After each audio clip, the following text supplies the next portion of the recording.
the Rays 6-3 as the visitor at their spring training facility, Steinbrenner Field. Second baseman Jazz Chisholm ejected in the 7th for arguing balls and strikes.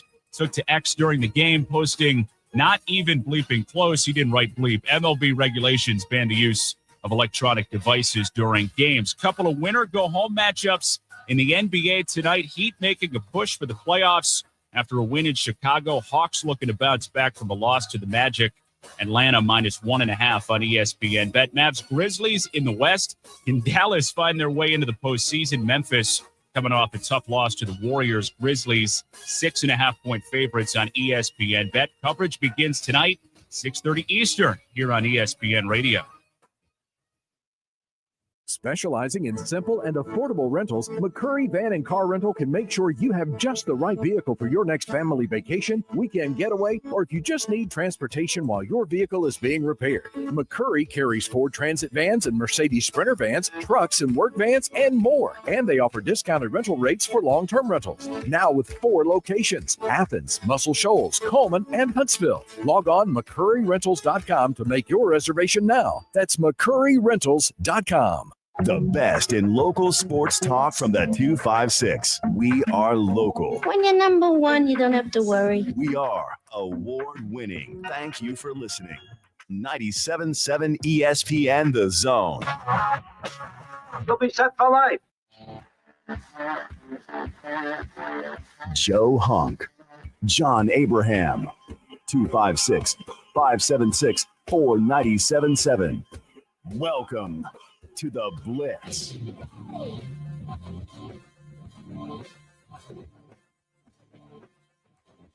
Hello and welcome in to the Blitz. John Abraham, Captain Ghoul alongside Joe Hunk for 2 hours straight of sports talk, goofs, gaps, and a lot of guests. As Joe, you're already having problems over there with your boom here on a not just a fun Friday, but a good fun Friday that we want to share with you guys. 256-576-4977. It's all right. There's a little echo in this house.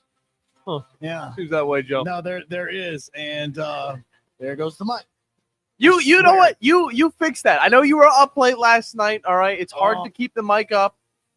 At least the Hawk is sitting strong today. Yeah, the Hawk is going to get cut for like the first time in, I want to say, 2 months. Oh. Tomorrow. Wow. Yeah, no, it's obviously not getting shaved or anything. But what has happened is, for people that do not realize this, because I know that a lot of times you just see the front of the Hawk. Yeah. But as you are watching on WZZN TV right now, you can kind of see that I'm tightening up parts of the Hawk as I'm sitting in the chair right now. Yeah, you're patting the Hawk down. Yeah, I am. I'm petting it. It's kind of in one of those situations. The thing is about the Hawk is that I've been having to kind of repair it over the course of the last few months. I've noticed it started getting some stragglers, you know? And so because there were parts of it where I had actually cut some of my hair off in it, and so I was having to kind of let it grow. You cut the hairline. Yeah. Where is the hairline on this whole thing? Yeah, no, so what has happened is, even in the back of my head, I've let it kind of grow a little bit wider in the back. And so I've been, and so I think that we're at the time now that I can straighten it back up and get it lined up the way that it needs to. And it definitely needs to be thinned out, because you'll see throughout the show that if you're watching, I'm trying to go at the right angle right now. My hair is very wavy. And so when my hair gets so long, it doesn't matter how much product I put in my hair, the waves start to kind of take over. And we're at that point right now. So I'm going to get it kind of straightened out tomorrow morning and get the Hawk worked on, because honestly, it's like the first time that I've been available in like 2 months. Yeah, very nice. Yeah, we're getting able to do it. We're freeing up the schedules just a little bit. And as you get your Hawk straightened out, let me get the particulars straightened out, because you guys are either listening on our radio feed at 97.7 ESPN The Zone, whether you're driving to work or you're already at work. You're also probably listening or watching over on WZZN TV. If not, that is the place to go, and not just listen, but watch your favorite local sports talk people. On top of that, you can subscribe to the YouTube channel, follow us on X and on Facebook to keep up with all of the information that we got coming your way. And on top of that, we got an Instagram. Go over, check that out, because there might be some reviews going on today, Joe, because Dave's Hot Chicken is opening up in Madison. It is. And they invited us to come out there on Wednesday to get a little bit of taste, which, by the way, Huntsville City Scope or Rocket City Scope, one of those pages that we talked about a while back. Yeah, Rocket City Scope. Yeah. They actually posted some stuff from Dave's Hot Chicken the day that I went, and they caught me lacking. My jaw wasn't all mewed up. I was just, standing in my awesome little jacket. And I was thinking, I was like, well, now I know who runs this account. I'm not going to tell you who it is. I'm about to say, you needed to talk to him and be like, okay, so how did you find out about this whole but arena thing? I didn't know that at the time, though. There were a lot of different influencing people out there that were doing their own thing. So it could have been a number of people at that pre-opening event. But I see it now. They posted this yesterday afternoon. Yeah. I'm see how I'm lacking a little bit? I'm like, my jawline's not as...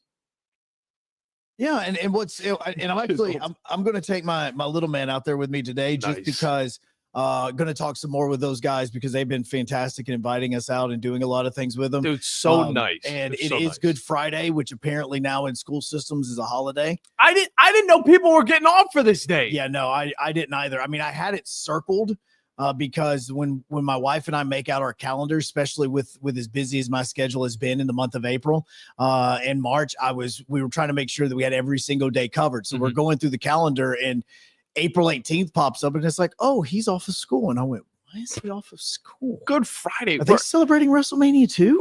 Is that what it is? Yes, I think that's actually what it is. It's an excuse. That's what it is. So they let the kids off now so that they can get ready for WrestleMania this weekend. Look, man, I think it's awesome. Well, they're letting them get off for WrestleMania and on top of that, the opening of Dave's Hot Chicken because they know that their kids are not going to be able to go back to school with that fire in their belly. Joe, I went there. I had medium hot. All right. And I'm not a guy that is all into hot stuff, okay? But I'll dabble in it every once in a while. The hottest thing I think I've ever had in my entire life, you know where Losers 2 is up in Nashville? Yes. Okay, I went there. I had some of their really hot corn.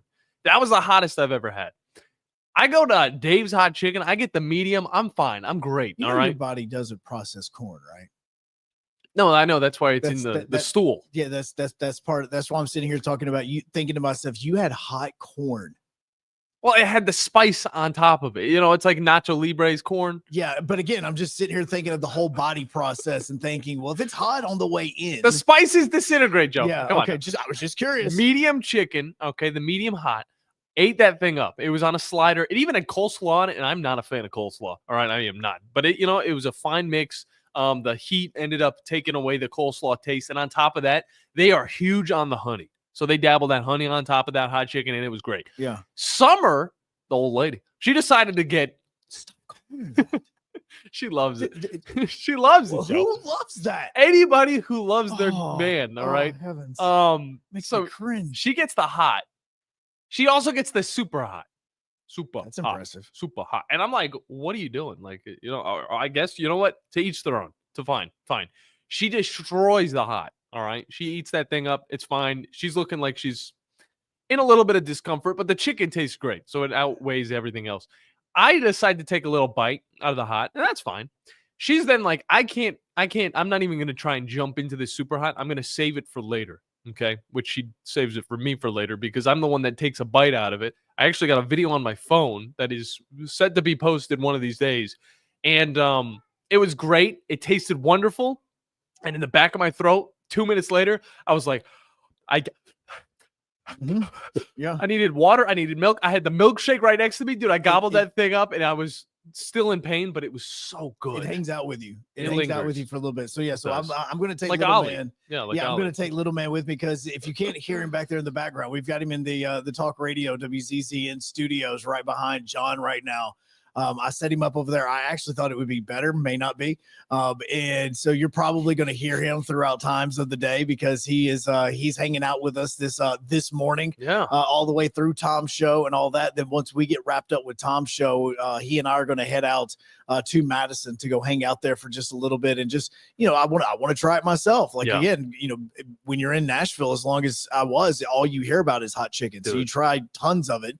And so now I wanted to, see this. I'm not much of a hot chicken guy, but I will always like try the different spices and seasonings just a little bit like that. So looking forward to heading out there as well in this, but no, there is a lot that has been actually happening in the last 24 hours. No, you're not wrong about it. We're going to get into plenty of it, whether we're talking the MLB, whether we're talking the college basketball, because let me tell you, Joe, the NIL is getting ridiculous. And this isn't just about the Nico stuff. This is about what these players are asking, what the average is going to be, and how you set up a team now in college basketball. Well, and what's really interesting, and I want to get more information on it, is the Chad Baker-Mazara part of this, because there are stories coming out now that he signed some sort of agreement with Auburn. Is that a contract? Yes. It's not a contract, basically, Joe. Yeah. And so it was, and Jeff Goodman's the one that says is that literally that Chad Baker-Mazara is hitting the transfer portal. It's an interesting story because his sources are telling him that he signed a contract with Auburn recently that had some protection for the school. So I'm really curious as to what the protection is, what the contract was. Was it a, hey, if you enter the transfer portal, you owe us X amount of dollars? I'm kind of curious about what that is, because we've talked about contracts and maybe Auburn's just saying, look, again, like everybody else is, look, what's the NCAA really going to do? So let's go ahead and start trying to do this ourselves. Yeah. Maybe, and this may not be the case, but the whole word itself, you know, that's one of those key words that whenever you're reading something, you go, wait a second, that's an important word right there. I'm interested in what a quote unquote contract would be between the two schools, or the school and the athlete. So that's something that we'll talk about in just a little bit as well. It is getting very interesting because it's not, you do wonder, is this the new state of athletics for college athletes, where when this portal opens up in the spring, like what we're seeing, is it going to be, because again, this isn't just football players that are entering the transfer portal, basketball players are, we're hearing a lot about this here in the spring. So there's a lot of sports that are being, you know, affected by this window that's going on for what appears to be like the next 7 days. Yeah. And it's a tale of two sides too, because you still have those players that come to the school. Obviously they're still getting paid, so you can't say that it's too different, but they have a different motive going into being a part of this university. They really, you know, embrace the university and take it in as their new home. But then you have players who are looking for that next paycheck. And the one, Mr. Chad Baker-Mazara, he's already been to 3 schools. All right. He was at DeQueese, he was at San Diego State, and obviously at Auburn, and he was looking for his next home. But with the contract that the NCAA hasn't really talked about or even thrown into play, that is a necessity, I don't know how far that can really go. But we will be talking later in the show with Adam Duman from Gators Wire. And he'll be helping us out a little bit more on what his quarterback for the Florida Gators is doing compared to some of the other quarterbacks that are looking for that next paycheck or are just not happy with said offense. Not talking about anybody specific. No. I mean, look, you can be upset about the offense. You can say that it doesn't fit well. It doesn't fit with what you're trying to do. Yeah, no, I hear that. I mean, I know that you're not specifically talking about anybody. Has that been said recently at all about anything?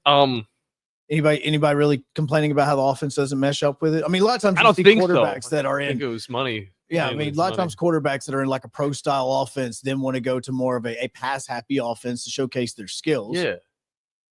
Oh no. The South can also be really cold. Wait, no, that's not right. The West Coast is usually warm. No, I mean, there's some schools where they do get snow in the SEC. Oklahoma's gotten snow. Kentucky gets snow. Vandy and Tennessee have gotten snow just, in the SEC. So there are times that you can have snow and that sort of thing. Joe, I don't know if the weather plays that big of a role in this. We're still trying to figure it out. This whole situation with Nico is still really confusing to all of us. Okay, no. And it's not set in stone. That's the thing. And it wasn't set in stone yesterday. It's just this is where he is looking to go. And at the same time, there's still information coming into how much is he going to get paid? What all is he going there for? And why is he going to be the next man up? And how UCLA could utilize him? I'm not talking about anybody in specific. Oh, I mean, obviously there's room to grow when it comes to season tickets. There is also, I have a random question for you. Yeah. What are your feelings on iBlack? If I'm making my character in like MLB The Show, like I did the other day on my PS Vita that I do have with me today. So if you want to see it later on, I'll show you. eye black's pretty badass, but it's not always needed. Well, I mean, there's different designs on it, right? What kind of eye black are you putting on if you are going and playing a game now in 2025? Part of the reason why is little man that's behind you. He has a game tonight, and even though it's a night game, he kind of wants to rock the eye black. And so, we put eye black on. Sometimes it's just a straight line. Sometimes we kind of go with the whatever, like the finger, like spread down the cheeks, like the Ultimate Warrior type style. Just don't do too much, because I mean, like some is enough, but you don't want to go blackface with it. Too much is too much. Well, no, and that's the reason why, because apparently there's like 25 or so different ways. I've literally just Googled this right now. You were just at a lacrosse game yesterday. I don't know. It was women's lacrosse, correct? It was. And reason I ask is because last night, this is the first night game for lacrosse that I've actually called all year long. They don't need eye black for a night game, do they? Well, and like little man tonight, he's most likely going to go with what they call the Bryce Harper, which is the straight, and then you just kind of push it down with your fingers, and it kind of gives that natural, dirty worn look to it. Yeah, that worn look. So last night, UAH women's lacrosse, they wrapped up their regular season over at Charger Park. Now they're in the GSC tournament. That's going to be taking place at John Hunt next weekend. Friday is going to be the semifinals. Sunday is going to be the GSC championship. But they were taking on a team called Lander, which is the Lander Bearcats. They're out of South Carolina. Now they are in the GSC with lacrosse only, which I say it because look, women's and men's lacrosse is very new to the Gulf South Conference and even kind of to the South. I mean, obviously we know about it in the Northeast. They sell out stadiums and arenas and everything. Division I lacrosse is massive, but down in the Southeast, you don't have as many schools that are doing it. So you're going to have schools that join the conference just for one sport. Like men's lacrosse is in like the Peach Belt Conference, I believe is what it's called, the PBC. And so, they're the only team at UAH that's not in the Gulf South Conference. So I say all of that because these ladies from Lander pull up on the bus, they get out and they come over onto Charger Park. They're walking over and I look at them, every single one of them have eye black on, but they're all different designs. They're different colors. Like some of the girls had like red eye black. I don't get that. I don't understand. Like the pink eye strips, I can understand that for a certain occasion, but what is the red gonna do for you? Is that catching the sun? Is that catching the light and taking it out of your eyes? Well, and so I'm like, I keep now half of what I was doing, which as I was finishing up the prep and everything for the game, I go up on the top of the press box where we're going to be set up. I did kind of a video showcasing that. Yeah, I saw it was a very shaky cam. It did not look good, but I just kind of wanted to show you what I go through every single game. I got a GoPro if you want. You can strap it to your head. It was the last second thing. And I was like, you know what? I can do the normal. Let me show you the entire field shot. I was like, or I could show you what I have to do to get up onto this roof just to do it. So I was like, let's do that. And so I get up there and I'm looking at every single one of these players and I'm thinking, these are all different designs. Like you have some girls that were kind of going with the Bryce Harper. You had some that just had like the single line going down their face. Some had the traditional, just one line underneath their eye. Then I look over at one of the players. I mean, she's in full Viking mode. I'm not kidding. The face? I mean, she seriously looked like, she's in that Arnold Schwarzenegger film at the very end where he's like getting ready for the final battle or something. And she just like goes into where the eye black is and it's like a tub and she just picks it up and just like rakes it right across her face. And she's like, I'm ready. Let's go. Dude, that was like, and I looked at her and I went, it's going to be nighttime when you ladies play tonight. Yeah. That looks pretty cool. Yeah, it looks badass. Like, I'm just like, this is the first time that I'd seen men or women in lacrosse that have been using like eye black or face paint or anything like that. And I'm thinking there's a huge culture behind it, Joe. I was like going, this is actually pretty cool. Like, I know I'm here for UAH. I know I want you ladies to win, but this Lander team, they got some personality. So I'm doing this. Then their warm up, I'm sitting and we start playing the music. We start, we have music that's just kind of going. And I look over to my left, John, they're line dancing. They are all stacked up like rows of three No, not okay. no. I'm not talking about your rugby, Samoan victory. No, that'd be so cool. That would have been awesome. No, they're doing like literally like Nashville country line dancing. That's adorable. On the sidelines. Is that intimidating? I'm looking at them and I'm going, okay, this is actually kind of funny. Like, I can't make fun of a team. They're the number 12 team in the country. Like, I can't sit there and go, well, this is dumb. Yeah, they got character, Joe. Like, they had character. And so I'm looking at them. I'm going, okay, this is going to be kind of interesting. Like, you got South the Carolina. face paint. You've got the face paint going on. You've got the Viking, like, I'm about to destroy you look.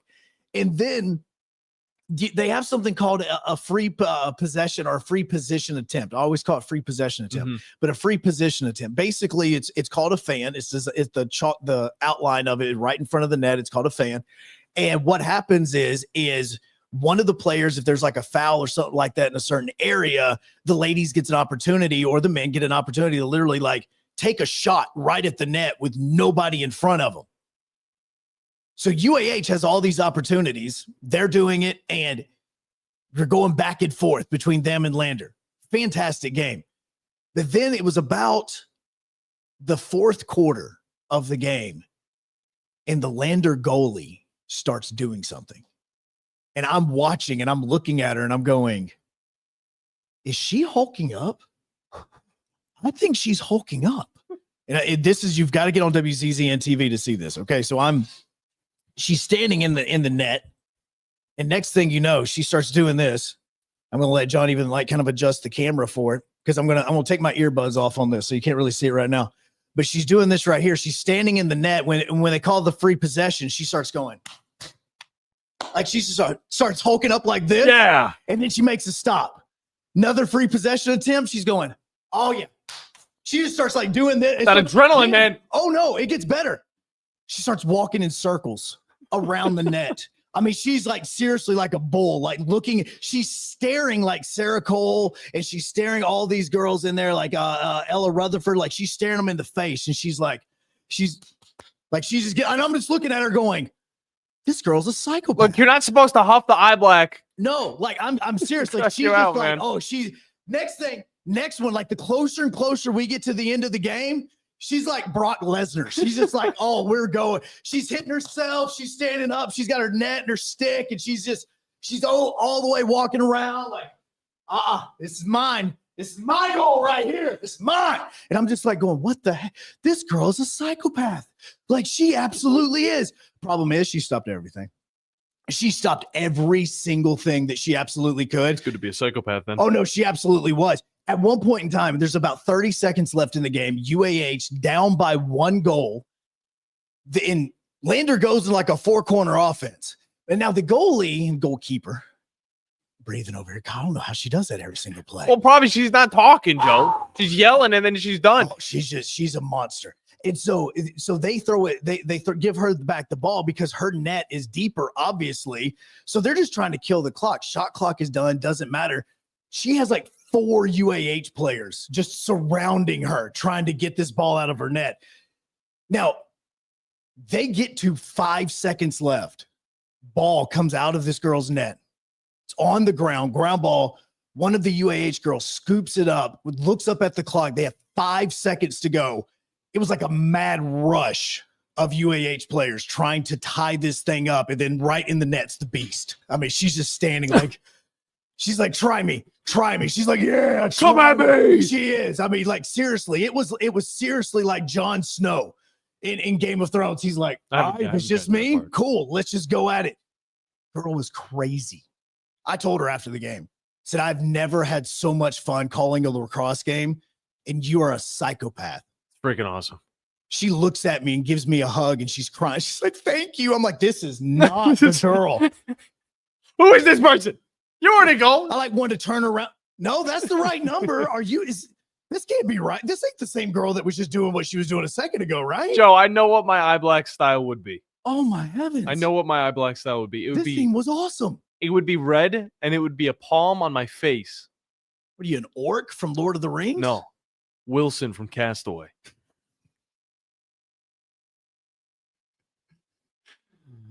Joe, I'm glad you had a fun night, man. Dude, seriously, I enjoy doing women's lacrosse on this. I've never seen men or women's lacrosse or a lot of the how eye black thing going. Mm-hmm. These ladies were a different level. I mean, they were a different level. That UAH is going to play them again in the semifinals of the Gulf South Conference tournament coming up on Friday. Dude, I know that we're playing West Alabama for the season finale in baseball and softball, but dude, I'm telling you, this Lander team, so much fun to watch. Yeah. Male or female, I want more of that. You give me more of the eye black, the orc stuff. Like I want the whole Samoan dance. I want every bit of it. Give me all of that. Well, Joe, we're going to give you a little bit of time to calm down, take a breather. We're going to hop into a break. When we get back, though, getting into a conversation with a guy that's always on another level, Drew DeArmond from Talking Ball. So don't go anywhere because you're listening to The Blitz here on 97.7 ESPN The Zone, ESPN Winchester, and WZZN TV. How does it do that? By now, you know about Eagle Masonry and Insulation, and maybe you know that Eagle also does landscaping and dirt work. But how about after paint work? Shower doors, shelving, and mirrors, all taken care of by Eagle, the same Eagle that takes care of all your masonry, insulation, and landscaping needs. Eagle brings the same level of expertise to all these disciplines, and they're ready to provide you with a free quote. The website is the same, insulatewitheagle.com, as is the phone number, 256-755-1556. Give them a call and see what Eagle can do for you. Eagle saves you time. Eagle saves you money. Mike Rowe here with a quick question. Have you noticed mold, mildew, bowing walls, or water in your basement? I hope not, but if you have, your basement is losing the war against groundwater. That's where AFS comes in, a groundworks company. They can honestly assess your situation and create a plan to waterproof your basement and stabilize your walls. Schedule your free inspection at afsrepair.com/row. And while you're there, check out my latest dirty job. Licensed in all states will work as performed. See website for detail. When you call most roofing companies, all you'll hear is, you need a new roof. Not when you call Fleming. At Fleming Roofing and Restoration, we're focused on your needs, whether it's an easy repair or a full roof replacement. Folks around here have trusted Fleming since 1965 for all their residential and commercial roofing needs. And as the area's storm damage experts, Fleming knows all the ins and outs of the insurance claims process. Log on FlemingHSV.com to schedule your free estimate today. Fleming Roofing and Restoration. We show up. There's power in caring when it is put into action. Each year, our bankers serve on nonprofit boards, support our local educators, and volunteer with our hometown food bank. I'm Bobby Humphrey, Vice President of Business Development for Bryan Bank, and community service is just not a line item in our mission statement. It's who we are. Because after all, Alabama is our home too. That kind of commitment to community might not be what you would expect from a bank, but it's exactly what you can expect from us. Give us a call or stop by one of our 2 offices in the Huntsville area and experience unbeatable service and legendary results. Bryan Bank Equal Housing Lender, NMLS ID 2428943, member FDIC. No representation is made that the quality of legal services to be performed is greater than the quality of legal services performed by other lawyers. A wise man once said, if you take care of old folks and children, everything in the middle will take care of itself. Hi, I'm Danny Aldridge, lawyer in Alabama and Tennessee. In the next 20 years, the number of those folks over 65 years of age will more than double. In our golden years, the most important goal is to be treated with dignity and have control over doing what makes you grateful with those you love. At the Aldridge Law Firm and the Legal Town Center, we're dedicated to help you with these goals, and we'll be there when life throws you those inevitable curveballs. Let us assist you with your legal needs, whatever they may be or become. You may reach us by phone at 256-534-3188 or online with Dan at danaldridgelaw.com. Just remember, we're here to help. Whether it's personal injury, wrongful death, fraud and cheat, or estate planning made complete, we're here to help. Rocket City, for air that's cool and clean, contact Sensa Green Heating, Cooling, and Insulation. Get HVAC smart with Professor Green and the expert team at sensagreen.com. Now offering up to $1,500 off any new Bryant system. Whatever it takes, Sensa Green has Huntsville covered. Remember, folks, with innovative, sensible green solutions, contact Sensa Green Heating, Cooling, and Insulation. From the Fox 54 Weather Center, I'm Chief Meteorologist Stuart Dressman. Not a bad Friday. We're looking at a partly sunny sky. It's going to be quite warm. Temperatures well above average. Highs climbing into the lower 80s, dropping into the upper 50s, lower 60s. More cloud cover Saturday afternoon. We're looking at a mostly cloudy sky, but again, it is going to be warm. Temperatures climbing into the lower 80s, dropping into the low 60s. Easter Sunday actually looks like it's going to be quite nice. Now, we're not going to get to enjoy a ton of sunshine. Once again, looking at a mostly cloudy sky, but it is going to be warm. Temperatures climbing into the upper 70s and lower 80s. I'm Chief Meteorologist Stuart Dressman on your home for ESPN Radio, 97.7 ESPN The Zone. Never miss 1 second of Charger baseball with the Charger Zone. Wyndham, Knowles, scoop by Lindsay, 6, 4, 3, double play, and UAH is 1 out away. Only on 97.7 ESPN.com and the 97.7 ESPN The Zone app. Texas, you gotta have a fiddle in the band. That lead guitar is hot, but not for Louisiana. Hello, welcome back in to the Blitz. John Abraham, Joe Hunk getting into it here on a good, fun Friday as Joe is still figuring out that you can't have that thing too low or it will fall down. It's annoying. Either way, we welcome you guys in, whether you're listening up in Tennessee or down in the North Alabama area. Either way, Tennessee Valley is the place to listen to 97.7 ESPN The Zone, but it doesn't mean you can't listen to it out of the area. As if you're out in Texas or, even Atlanta, getting ready for SEC Media Days, which is approximately like 2 months from now, you can listen to us over on the app on 97.7 ESPN The Zone on Apple and Android devices, as well as Trash Pandas Baseball wherever you go over on Talk Radio WZZN. And as always, we are brought to you by the wonderful people at Fleming Roofing and Restoration, the guys you need to talk to about all of your roofing needs. If you're having any roofing problems, make sure you look them up online at FlemingHSV.com to fill out your free quote today. And remember that Fleming always shows up. Right now, by the way, if you're watching on WZZN TV, as I was doing my impersonation of the Lander goalkeeper last night. You not got a lung or something? God bless it. I'm telling you, I'm still trying to breathe. I'm still breathing hard. I'm rocking a nice Ninja Turtles Raphael t-shirt today.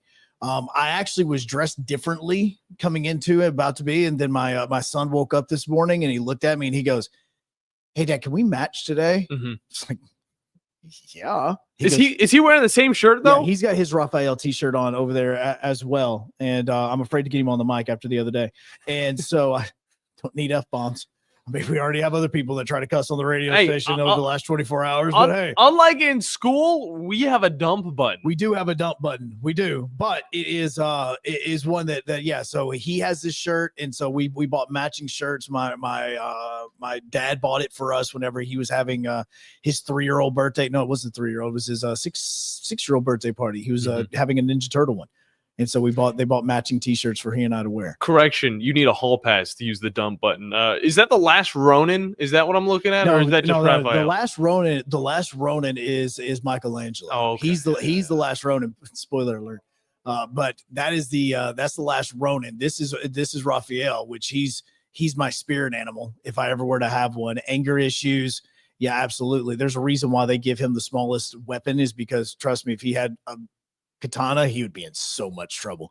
And so yeah, that's it. Yeah, Raphael he and I we mix a little bit. Like he and I, we're lost cousins on this. Well, before we get into our conversation with Drew DeArmond, let's head to the phone lines, because Drew currently is at Metro gobbling up some breakfast, and I don't want to rush him. I also don't want him to choke while he's talking about NIL and all of that stuff. So let's head to the phone lines and talk to Steeler Mike instead. Steeler Mike, how you doing, man? What's going on, guys? How we doing this fine Friday morning? What's going on, sir? How are you? Well, I just hope Drew doesn't get a T-bone stuck in his throat there while he's just finishing up. But Joe, you're a baseball guy. I wanted to get your thoughts on something. I watch the Pirates every night. As far as two-strike hitting goes, what is the approach with these guys now? I know they see spin early and they try to lay off spin and try to catch a fastball to barrel up, but what is the thought process based on 20 years ago, 30 years ago, two strikes, you're trying to put the ball in play? What is thought process now, Joe, since you're a baseball guy? I'll hang up and listen to your song. No, I appreciate that. Got to beat the Guardians this weekend.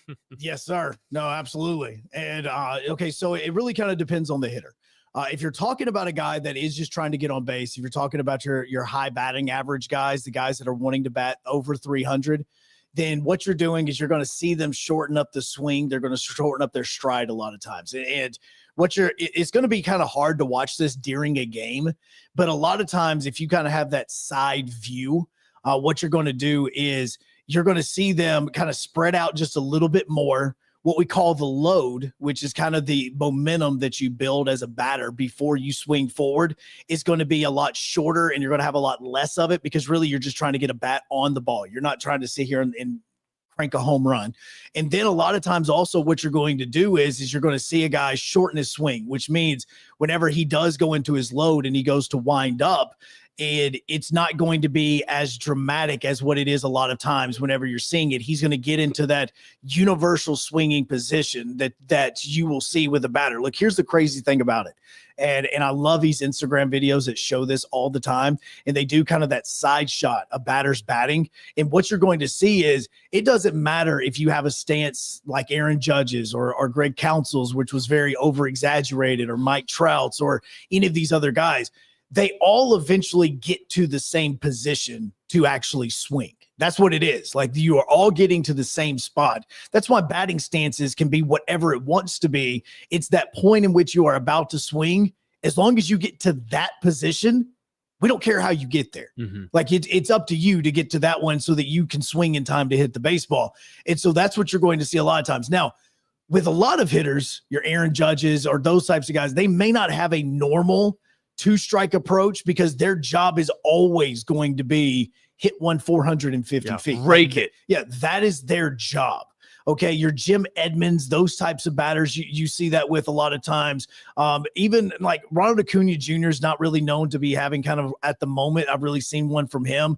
Ozzy Albies. I don't think he's doing anything. Well, no, at the moment, he's trying to get ready. But like Ozzy Albies, for instance, he has a really dramatic leg kick that you see a lot of times. I want to pay attention and see what it is on a two-strike approach to see if it's as dramatic or if he tries to get that foot down in different times, just trying to do it.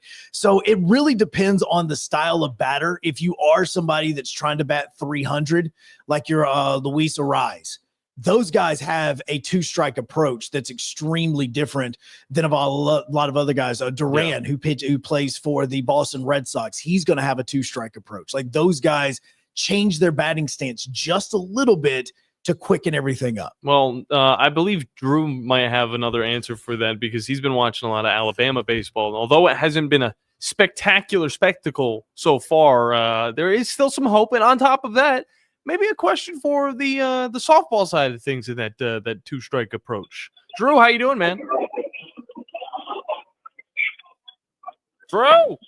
Hey, what's up, guys? Hey, man. I thought you were still talking to Mike. What's up? All good, man. We were talking a little bit of baseball, that two-strike approach and how it's changed throughout the years. And for Alabama, I wanted to kind of segue it over. You don't have to answer exactly that. But for Alabama baseball, talk a little bit about them. And then on top of that, the softball that has actually been having a really good time as of late. Oh, yeah. Softball's red hot. You know, they beat Oklahoma 2 out of 3. And that was huge because Oklahoma hadn't lost 2 games in a row since 2019. Think about that. I mean, that's hard to stomach right there. That's why they are the 4-time defending national champs, and it was a huge series win for Coach Murphy. And then they carried the momentum over. Like yesterday, they were over in Gainesville against the top 10 ranked Gators, and they scored 7 in the first inning. Didn't score the rest of the game, but it held up. They won 7-4. So they're a win away from taking a road series in a very tough place to play. So we'll see if they can get that done. Baseball, not as fortunate. They got to a great start the first 5 innings, 6 innings. It was 5-1. They had 4 solo homers and built a lead, or 4 home runs. Pardon me. One's a 2-run shot, but they were up 5-1 in the 6th, and then everything kind of fell apart. They gave up a pair of 3-run homers. And just really didn't finish strong. Lost 11-6 to LSU in a very tough place to play. So they got Riley Quick on the bump tonight. He was lights out against Mississippi State. They won that game 4-1 last weekend. But, they're on the cusp of maybe losing their 3rd straight series. And as Joe can attest to you as well, I mean, the SEC is just such a meat grinder. I mean, we were talking to Jimmy Stein this morning on Talking Ball, and the top 5 RPIs are in the SEC, and Alabama's 11, and really the entire league is nearly in the top 25 of the RPI, and 8 of the top 10 at one point as far as in the rankings were in the SEC. So you just have to try to win series. It's very, very difficult.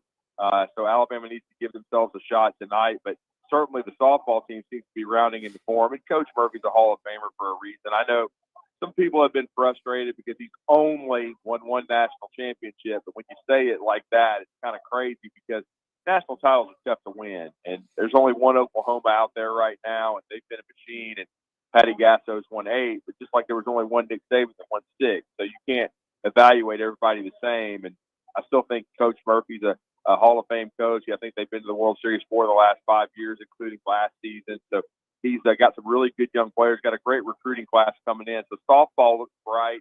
And I think Coach Vaughn, this is year 2 at Alabama. I think he's getting Alabama back to where they want to be, but it's just so difficult in the SEC. So, but I got to give Alabama, a lot of credit in softball for getting off the turf. And then hopefully baseball was playing well early in the SEC schedule, but it's just such a brutal league. They just got to find a way to win a series. Maybe they can get a win tonight and give themselves a chance on Saturday. But certainly, it's just a tough league. And LSU kind of caught them at a bad time because they had just gotten swept at Auburn. They weren't in a good mood, and so they're trying to get right as well. They're a very talented team. They've been in the top 5 all year, so it's just no rest for the weary in softball and baseball in the SEC. I mean, SEC basketball, had a record-setting year. But when you think about it historically, and I'm just talking about baseball and softball-wise, in the last 10 years, SEC softball has risen to the top. It's not even close now. The Pac-12 doesn't even exist anymore. And then you look, at baseball, SEC baseball, they've dominated for years. So it's just one of those things where you got to continue to keep plugging, and certainly Butch Thompson's Auburn team is playing well now, and Tennessee's Tony Vitello has done remarkable things there. No but doubt. Alabama's trying to get back, and tough loss last night. Hopefully they can bounce back in Red Stick at about 6 o'clock tonight. Yeah, and Drew, you talked about how LSU's coming off of that sweep against Auburn. I feel like Auburn's just having a sweep against everybody. And, I mean, there's no rest for the weary for anything. I mean, whether it's basketball, football, baseball, I mean, off-season, there's no rest whatsoever. And right now, Chad Baker-Mazara definitely making that a little bit more apparent. Can you give us more of the details on that and why it's such a sticky situation right now for both Auburn and Chad himself? Well, I mean, I think he had agreed to a contract near the end of the Final Four run during the teeth. And so I think that's why Bruce Pearl was adamant about him coming back, because he had spent a year in junior college, and they felt like he was going to have an extra year of eligibility. But you know how we've talked about it. You guys have been talking about Nico all week. So have we. These contracts aren't worth what they're written on. And so Chad Baker-Mazara's people, I think they realize he's not going to be an NBA player, at least initially. He's not going to be a guy that's a high draft pick, so they're trying to maximize his value coming off of the Final Four run. And I think you'd like to make about $2 million, and I think Auburn's thinking, I don't know about that. And so, and I think, they certainly had an agreement with him, and I think he had a clause in it to protect the school. We know some of the issues he's had on the floor, and so now he and his representation, I think, believe they can kind of cash in on this Final Four run and maybe get him a big payday. And Auburn probably, I think, wants him definitely, but they have not just. It's not like Chad Baker-Mazara is the final piece. The final piece to an experienced puzzle. They might be more aggressive, but they, as you guys know, they have several spots to fill, and they've been filling them over the last few days. But they've still got a roster they've got to build and got to budget things, and they probably right now don't have $2 billion set aside for Chad Baker-Mazara. Not to mention Jahad Pettiford, who's in the draft, and Brian Matthews told us this morning they're still operating under the premise he's going to return. So you got to have money for Jahad Pettiford as well. And then Alabama, they've got 10 guys committed. They're trying to, fill out the rest of their roster. I'd say they probably go after 3 guys. Cedric Coward is one they're heavily involved with Washington State right now, a wing. I still think they're going to hold a spot for LeBaron Fiveline to see how his process goes in May. And then, yet they're still going to keep looking at guards as well. So we'll see. There's some guys out there, Stojakovic from Cal, TJ Haggerty from Memphis to kind of keep your eye on. But it's just something you're going to have to wait and see. And then football-wise for Alabama, I think punter and tight end are a couple of spots that I think Kalen DeBoer will be kind of bringing some kids in to potentially add to the roster. They don't have many open spots in football. And right now, we'll see what happens later in the day. Going into the weekend, they still haven't lost anyone to the transfer portal, which is pretty astounding in this climate. Well, Drew, you took a little bit longer to hop on with us, so that's because you were at Metro Diner. You can't hop on with us after Metro Diner breakfast and not tell us what you got. What were you smashing on for the last 15 to 30 minutes. Yeah, I appreciate you guys letting me finish that up, man. I had a cinnamon roll waffle, with candied pecan. So that'll be my sweets for the day. But it was certainly outstanding here at Metro Diner.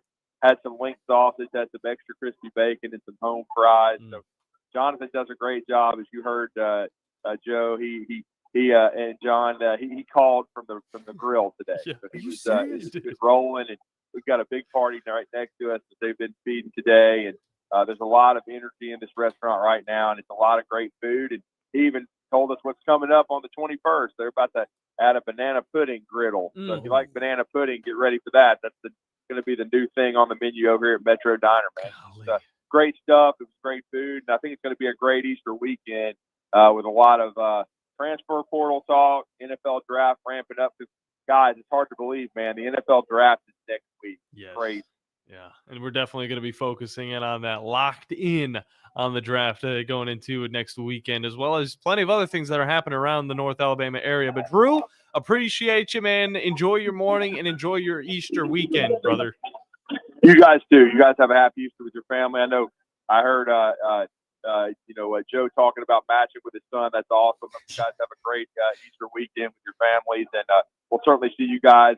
And we're going to be praying. We're doing our rain dance, Stay Away Rain, on Monday for our golf tournament. I'm sitting here with Jay from Athens. He's going to be taking part in that. And we certainly want to have a great golf tournament with a great cause, the Make-A-Wish Foundation, and everybody that's supporting that. Yeah, no doubt. Okay, Drew, you have a wonderful day, man. Be safe, and we'll see you on Monday. Thank you, guys. Thanks, bro. Great stuff, as always. Drudy Armand from Talking Ball. Always wonderful to get his opinions, his ideas on certain subjects. And he was at Metro Diner. You can be at Metro Diner as well. Head on over to Big Zone Deals over on our website, 977ESPN.com. Metro Diner, 50% off. Go and get yourself some of that amazing chicken, or what Drew had. Was it a cinnamon roll waffle? This thing sounds amazing. I'm just like, first off, he said, and then he said something about candy on the top. I'm like, Drew, this is not a breakfast.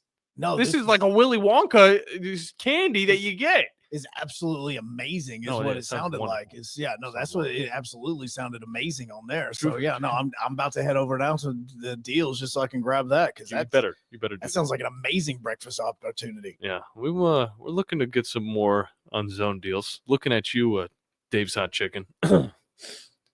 Make sure you do head over there though today. Dave's Hot Chicken. Open it up on Madison. I'm talking to the listeners right now. I'm going to. It's the closest to Winchester as well. So you guys come on down, hour drive, and you're already there. Dave's Hot Chicken, and maybe throw a little bit of 97.7 love at them. Be like, hey, can we maybe get you guys on the Big Zone Deals, man? We want more of what you guys got. Yeah. But we got to hop into a break. When we come back, closing out the first hour. But don't worry, we got a whole other hour coming up here on 97.7 ESPN The Zone, WZZN TV, and ESPN Winchester. But not as much on ESPN Winchester because we're only on the first hour. This is Brent Musburger's VSiN Action Update on 97.7 ESPN The Zone. AI-powered betting models to help you make sharper picks during March Madness. Free 7-day trial available now at rhythm.com. That's RITHMM.com. The NASCAR Cup Series with a week off for the Easter holiday weekend. They'll return to action next week at Talladega Superspeedway for the Jack Links 500. The Truck Series today in Rockingham, North Carolina. It's Corey Heim, the plus 180 favorite. Ty Majeski, plus 550. Chandler Smith, 6-1 to win the Black's Tire at 200. Coming up tomorrow, the Xfinity Series, North Carolina Education Lottery, 250. Justin Allgaier is the plus 220 favorite. Braves and Twins at Truist Park today. Atlanta, the $1.35 favorite against Minnesota, plus 114, 8.5 under the total. Mike Sennett, 97.7 ESPN The Zone.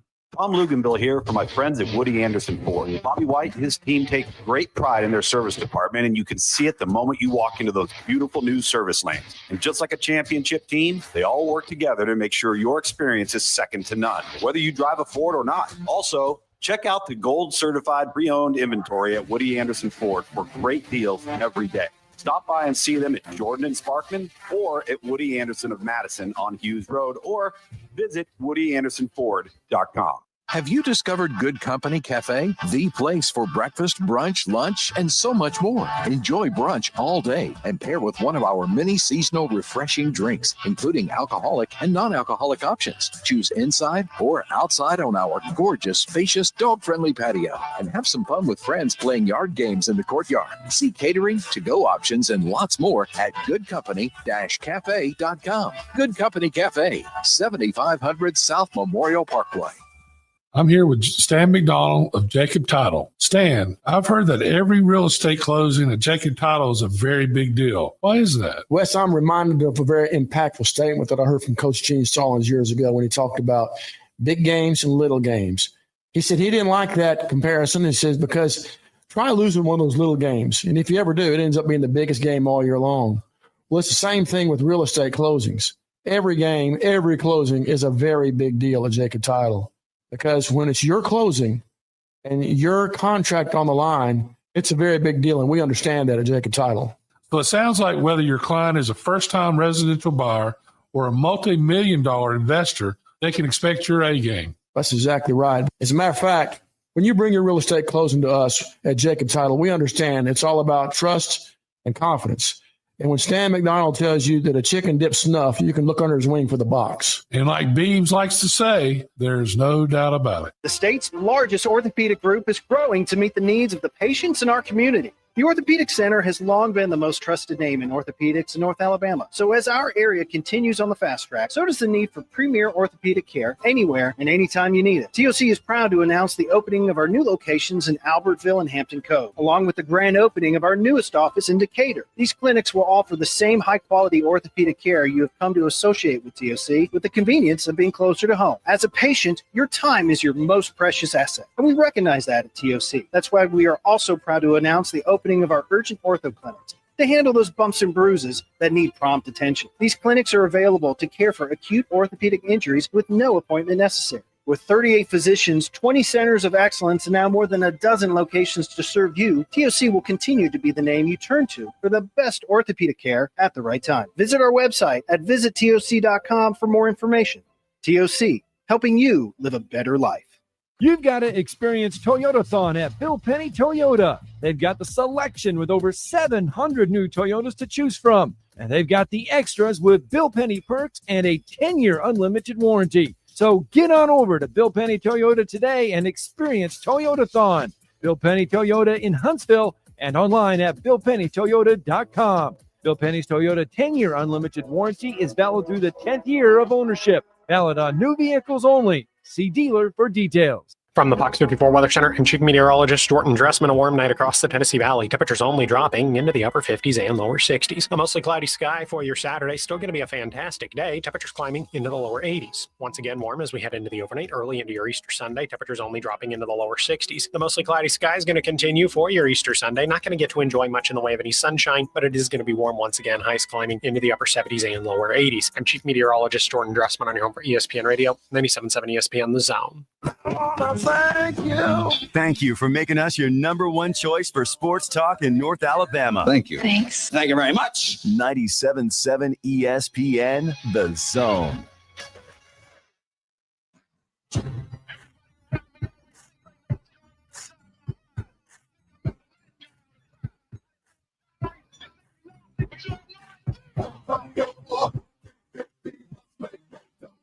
Hello and welcome back into a Good Friday edition of the Blitz. John Abraham, Joe Hunk. Just got done talking with Drew DeArmond live from Metro Diner, which you guys can also take advantage of what he's doing by going over to Big Zone Deals, getting half off at some of the best places here in North Alabama.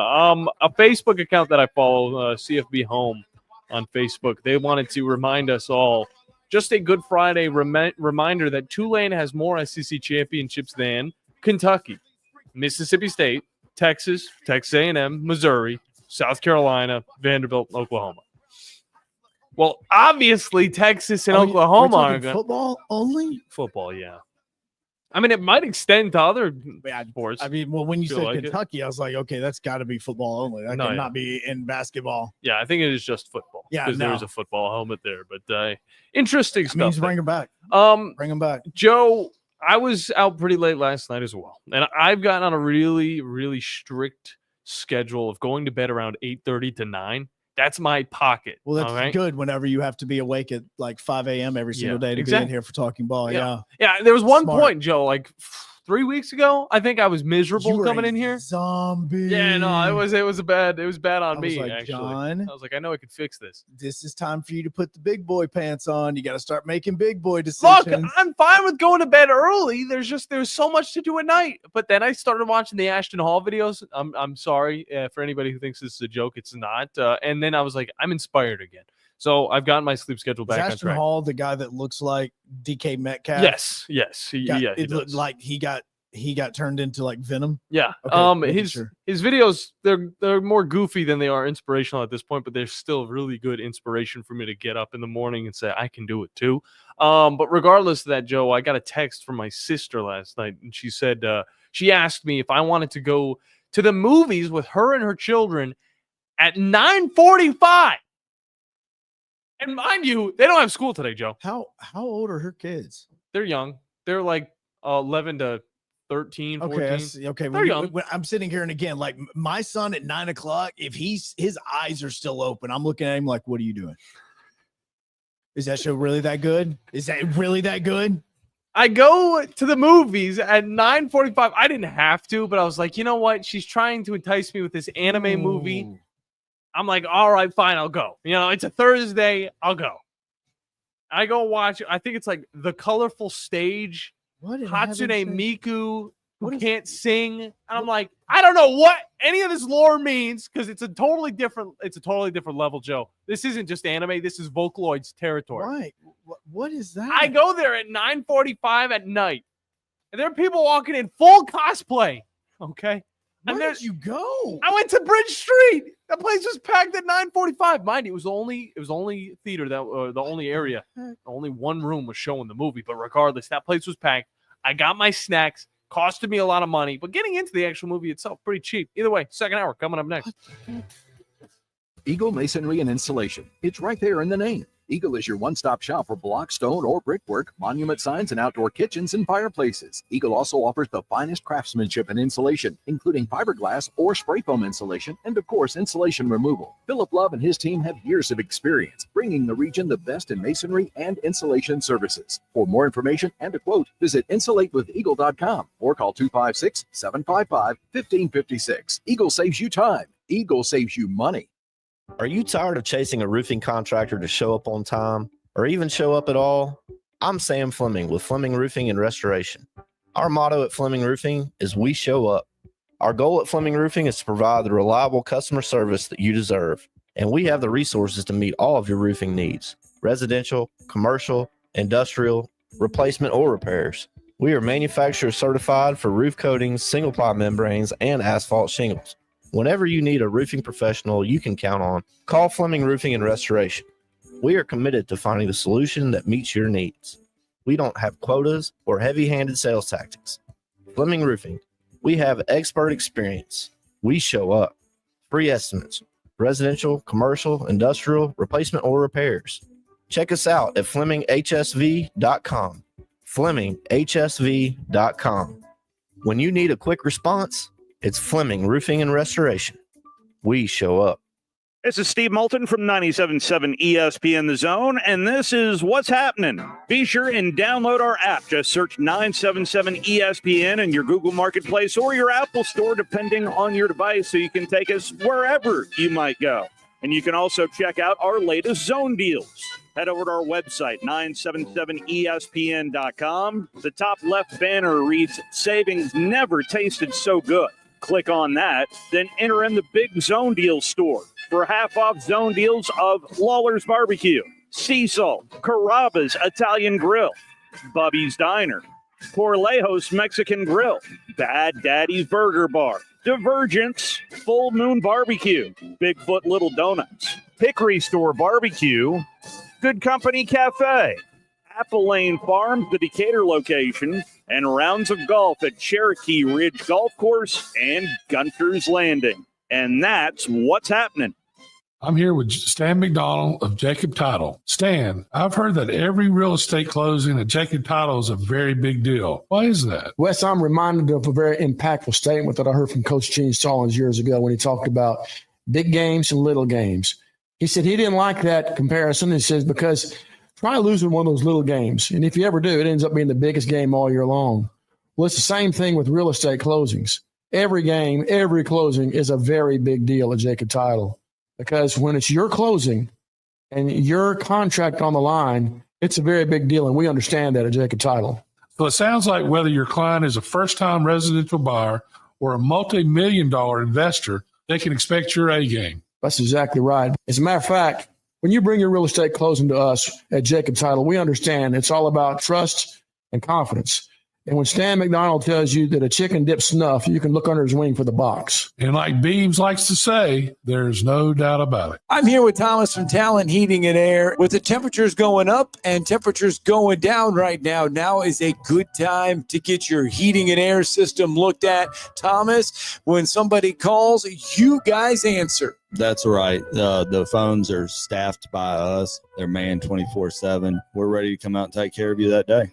How do they give you guys a call? You give us a call at 256-503-4490. And you can find you guys on the World Wide Web at talenthvac.com. And now is a good time to do this because you guys are offering a special deal. That's right. We're doing $49 tune-ups this spring. We're also doing free second opinions. We offer that year-round. Somebody comes out, they say you got a back compressor, leaking a refrigerant. Give us a call, see if we can save you some money. Thomas from Talent Heating and Air. Thomas, one more time, that phone number.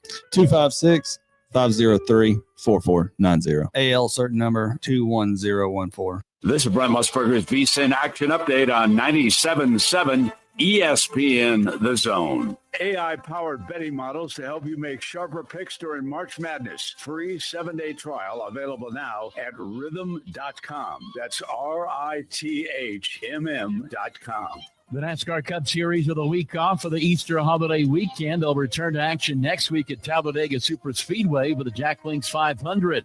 The Truck Series today in Rockingham, North Carolina.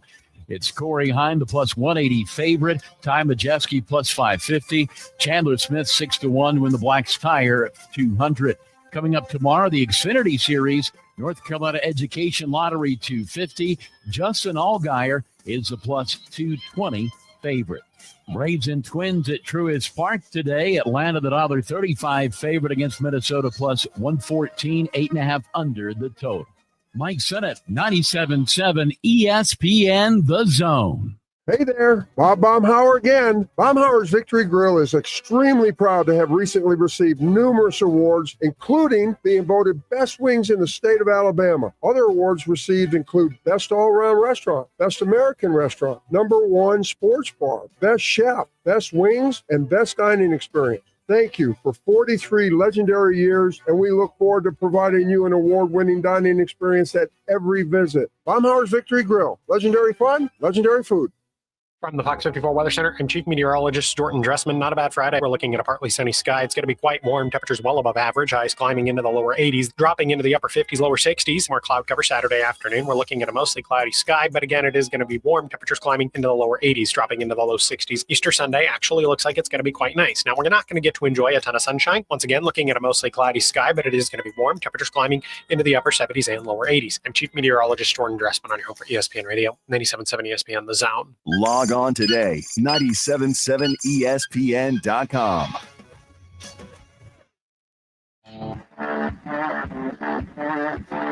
Joe Hunk, John Abraham, 256-576-4977. Welcome to the Blitz. Second hour, final hour, best hour on 97.7 ESPN. The Zone, Joe Hunk, John Abraham, the Blitz, courtesy of Fleming Roofing and Restoration. The guys you need to talk to about all of your roofing needs. If you're having any roofing problems, make sure you look them up online at FlemingHSV.com to fill out your free quote today. Whether you need a full roof repair or just a few shingles replaced, Fleming Roofing and Restoration are the people that will show up and get that job done. I will tell you that as we've gone throughout this year, and it just hit me. I think it was probably this morning whenever I got up, whenever my wife was asking me about how the lacrosse game went last night, that was my last lacrosse game and or any game on the Charger Park soccer field until the fall. Like it just like again, like and I wasn't connected obviously with this. I was, with the lacrosse team and all that, like I have been with the Havoc. Like, I mean, seriously, like the Havoc players, like, dude. But it feels like it was a long time ago whenever you were first learning about lacrosse at the old studio. And you were going out there and be like, wait, women's lacrosse is different from men's lacrosse? When Scott Tyson told me, I went, wait, what? What do you mean it's different? He goes, oh, it's different. Now, there are a lot of similarities, and luckily there's a lot of the same penalties in lacrosse as there is in women's lacrosse as there is in hockey. And a lot of the hand motions are the exact same. So whenever I see a referee on the field do this motion right here, like he's Marcelo Zuna getting a double for the Braves last year, I go, oh, that's slashing. I know what that means. Or whenever I see a ref go like this, it's cross-checking. Like, okay, I know what we're talking about now. Like, hey, I get these things. Like, like, all right, we're understanding this. Hockey helps out a little bit too. It does. And so, but it hit me this morning. That's the last game that I'm going to do at Charger Park on the soccer/lacrosse field until September or October of this year. So I was like, wow, that's kind of wild. And then we were talking after the game, and the Sam, who is the SID that we do a ton of stuff with, and we're basically with him and Tanner all the time. He was showing me some things for the baseball stadium, and he goes, hey, look at what we just installed. And he's showing me all these things. And I go, wait a second, is this just for baseball? He goes, no. He goes, we just installed them today for softball as well. And I went, wait, what are you talking about? He's like, no longer whenever you're listening on, 97.7's Charger Zone or the Charger Softball Zone, are you going to have just one camera? Yesterday, they installed like 5 cameras around both the softball and the baseball field. Hell yes. And I mean, you are getting we're going to test this out next week against West Alabama. It's going to be the very first go round with this. But he pulled it up on his laptop and he was showing it to me, and he was showing me a live shot of the baseball field, because the baseball and softball team left to go to Nashville yesterday afternoon. Lipscomb. And no, Tribeca. Dang it. And I'm looking, and I mean, you have shots of first base, you have a camera on third base, you have that traditional baseball camera from center field going now. Nice. I cannot wait for this series next weekend against West Alabama, but it's also the last one of the season. That's there the too. worst And I'm part like, about it. Dang it. You're getting a little taste. You're getting a little taste. See what it tastes like. But then it's gone. And no, it is. So it is going to be it's going to be extremely awesome for that. But again, we're starting to wrap up everything with the school year and with the way that all these sports are gone. And I've learned a lot about them. Look, when you and I started this show, I knew football, basketball, and baseball. Like, I knew the rules. Yeah. Then we started diving into hockey, and I knew a lot about hockey, but not a lot. So hockey. Then I started doing soccer for UAH, Yep. men and women's soccer. Just make sure you don't leave any out here. All right. Then I did women's basketball as well. Yes. Yeah. So then you add in, we baseball and softball. Then you also want to add in men and women's lacrosse. Those count as 2 separate ones because those are 2 separate sports. Yeah, same as softball and baseball. Right. They're So those different. are two separate there as well. And now I have done, and I did women's flag football. There you this go. year as I was well. waiting for that one. Yeah, women's flag football that I've done. I mean, like, I'm sitting and looking at all of these, and I'm just thinking to myself, the amount of sports that I have learned just over this school year throughout the Tennessee Valley is absolutely crazy. And we've got cameras that are going up at Charger Park, which are going to be awesome. But we've got cameras that are all around these Major League Baseball stadiums right now. And I have MLB Network going on, and it's showing Jazz Chisholm just go off on somebody. What happened? What is that, Mr. Yankee over there? What happened with him last night? Well, let me tell you, I'll just give you a little bit of description of how he's been lately. Jazz has not been playing too well. Of course, he had 2 home runs just a little bit ago in the last, I would say, last series. He had 2 in a row. But I mean, that again has shown that it's not going to lead to more home runs. It's actually kind of the same, but it was an initial thing. But for Jazz, he gets a little irritated yesterday because it was John Bacon who was behind the home plate. Kevin's brother. Yeah, and he was calling them low. All right, he was calling some strikes on those low balls, and this wasn't just on Jazz, but Jazz was already 0-2. He walked earlier in the count, or earlier in the game. He had just 4 balls straight, and he was able to walk. But yeah, this one a little bit more irritating. It was down, it was under, and it was called a strike. And Jazz turns around and he lets Bacon hear it. He's going off at him.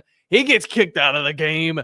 And Aaron Boone comes in at one point to try and stop things before they escalate. But he does little to nothing, similar to the offseason. Jazz Chisholm apparently continued this after he got chunked. And then he goes on X and starts posting about No, dude, like 5 minutes after. He's in the showers right now. 5 minutes after he gets kicked out, he's posted something. I don't think it was him. It probably was him, though. I could see it. He's irritated. He's hitting like 170 something right now. He goes into the showers 5 minutes afterwards. He's posting about it. He's saying that was not, and then he says bleeping in there, and he's just like, that wasn't a strike. He later gets rid of that, but still, the emotions of Jazz Chisholm. I love this guy. I think he does a great job. He does bring the swagger to the team a little bit more than you would see ever before. But he's got to let these emotions kind of stay tight, and he's got to focus on his craft. But Joe, well, okay, so wait, hold on, let me pause. Just pause you just for a second. Okay. The only reason I'm pausing you is because I just got a screenshot of the play that you're talking about. Yes. And so I'm about to pull this up right now on WZZN TV. You want to go there, whether it's X, Facebook, YouTube, wherever it is. And I've got this picture going. I literally did this in seconds. So that's the reason why it's not 100% beautiful. But on that, you can kind of see the pitch that Jazz Chisholm is getting upset about. It's a 99-mile-per-hour fastball. It's low and away. It is over the plate. Problem is, it is about at the height of his shin guard. Yeah.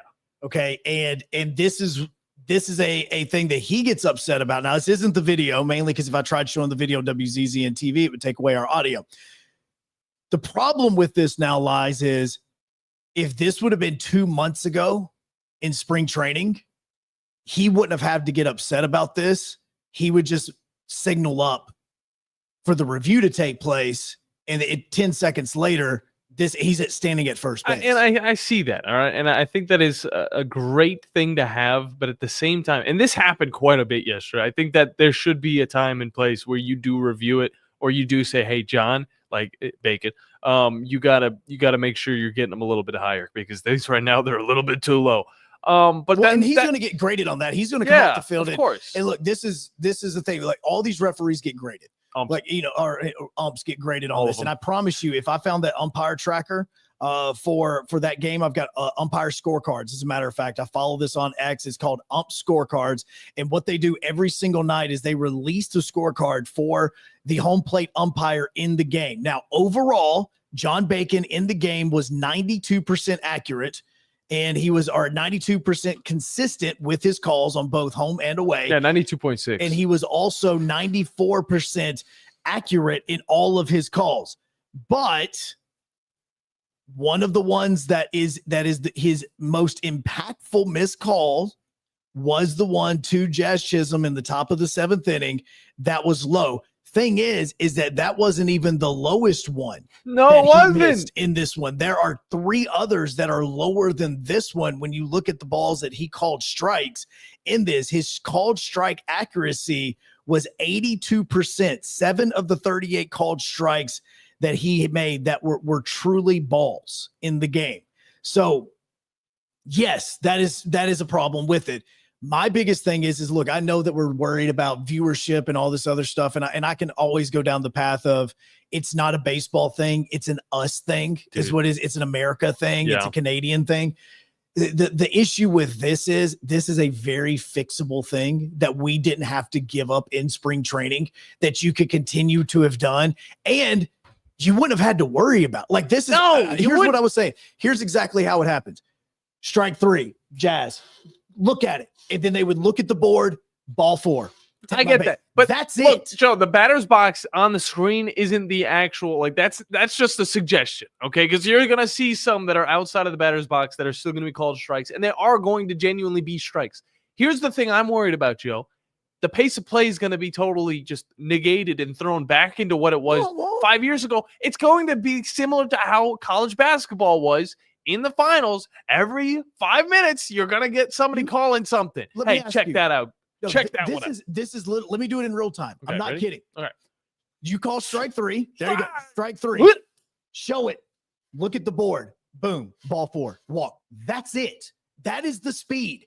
I'm not exaggerating. When I was with the Sounds, when I was with the Sounds last year, I was watching this, and this was the most impactful because by the time the player even pointed up at the screen, it looked like it was almost instantaneously showed up on the board. There is the right call. They even showed the trajectory of the pitch, if it did or didn't hit the strike zone, if it was too high, too low, too far, too inside, whatever it is. It was literally milliseconds. I will give it to the umps. They are very quick with their decisions. There were plenty of times where it was a double play for the Yankees. They just kept hitting it to the second baseman, and he kept doubling it up. But there was one time where it was for the Yankees getting to the play. I think it was Volpe. He was on the way to first, and he sent the guy to second, obviously, off of a hit. And the guy at second, of course, was out. Volpe was supposed to be out, according to the call on the actual field. They get to the review. It goes by in the span of a minute, maybe even less than that. It might be 30 seconds. Comes back, and they say, for whatever reason, they have to say, the person at second was out. Yes. Person at first was safe. It was like, oh, I didn't even know they were looking at the person going to second. He was for sure out. But Volpe was safe. All right. He was safe for like an hour. But regardless of that, I do think that I maybe was exaggerating, but I could see players, Joe. I could see them utilizing that too many times to the point where you only get so much. Like, you only get so many. Yeah. By the 7th, and then at some point in time, like, it's going to be there. Now, here's the craziest thing about this, because I know that you're upset about this and you're talking about the accuracy and how can an umpire do this and everything. I'm looking right now at the scorecards for all of the umpires just from last night's game, like just from last night, where we're looking at this. And I've continued to scroll down way past this as I continue to look at it. But I'm looking back, and I've actually seen scorecards from home plate umpires over the course of the last day or so, where the 92 or 90, was it 92% that he was accurate? Yes. The highest. It was, well, no, it wasn't that it was the highest, but were umpires that were less accurate than him last night. And there were umpires that were less accurate than he was the night before. So, like, I'm looking right now, and again, today's the 18th. The home plate umpire, Mike Easterbrook, for the game between the Rockies and the Dodgers, he was only 91% accurate in that one. There was one, I want to say last night or 2 nights ago, where the umpire was only 90% accurate on theirs. Like, this is something that just a simple thing like this is going to be able to at least make it a little bit more where we get the small things right that don't impact a game like that. And again, I know it's game, 16 or 17 of the season. We have 160 2 seasons. Like, okay, fine. But at the same time, if you're wanting to make sure that you get things right, this is a very small step that honestly should be unanimous, and just go ahead and make it so, because these umpires are going to get graded every single day. The Ron Kolpa, who was the home plate umpire for the Pirates and Nationals game that happened yesterday afternoon, he was 91% accurate overall, and his consistency was at 89%. Both of those way below what you saw from Kevin Bacon's brother last night. Yeah, no doubt. I see that there's other umps out there. Of course, I was just focusing on the one game because the Yankees, in my opinion, are the only thing that matter outside of the Braves. Everybody, well, put your pitchforks up. But regardless, Joe, it's all about the consistency. It's all about the details. And we're looking to strive with that a little bit more in the MLB. But on top of that, in this show, as we head to break, we come back. Adam Dubbin from Gators Wire is going to be joining us, and he is all about the details. And he's going to tell us a little bit more about his quarterback, as well as spring football down there in Gainesville. That's what's coming up when we get back here on 97.7 ESPN, The Zone, and WZZN TV.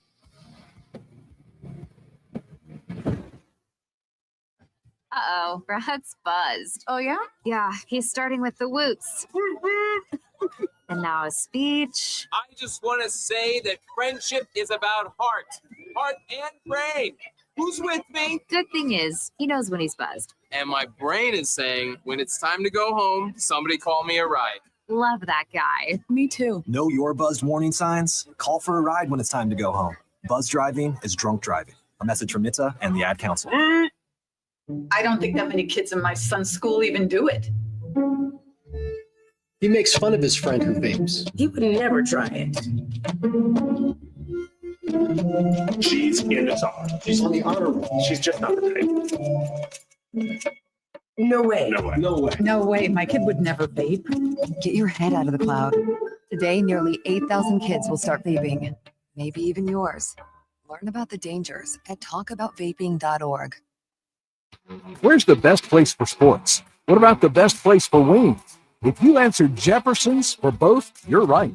Jefferson's is also a great place for value. Every Monday, kids eat free with the purchase of an adult meal, and teachers bring your teacher ID, and you eat free every first Tuesday of the month up to $15. At Newmarket, Jefferson's will be opening a new location at 2190 County Road 65 very soon. Jefferson's, best place for sports, best place for wings. Hampton Cove, and soon in Newmarket. SportsMed is the official team physicians of the Rocket City Trash Pandas. And if the pros trust SportsMed, you can too. SportsMed provides every service you might need for complete orthopedic care, specializing in orthopedic surgery, sports medicine, joint replacement, spine surgery, neurosurgery, and podiatry. And they offer their own brace shop, in-house full-body MRI, physical therapy, walk-in clinic, and so much more. 4 locations and on the web at sportsmedalabama.com. Our customers trust us not only to find the right hardware, but to advise them on the technology that makes them more efficient. My Next Level team researches and discovers real solutions. Check-in software, HR, digital signature, and workflow software. It saves you money immediately. We hold your hand and stay with you through the transition. We're taking our customers to the next level in business process automation.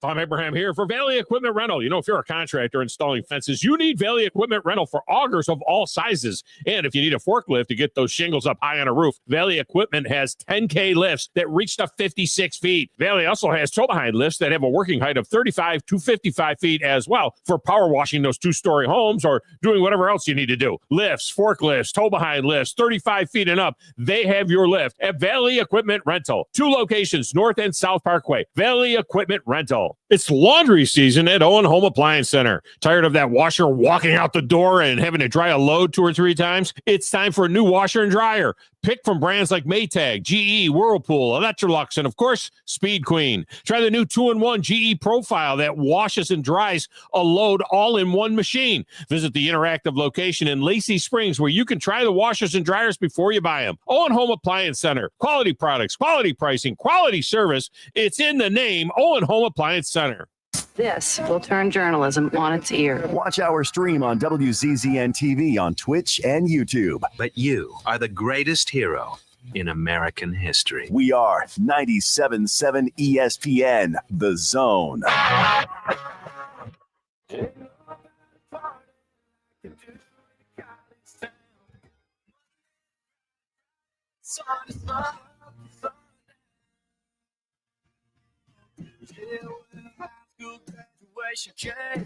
Hey, this one's actually good. You can't make fun of this one. I'm playing the drums over here. Okay, this one's good. You can't make fun of that.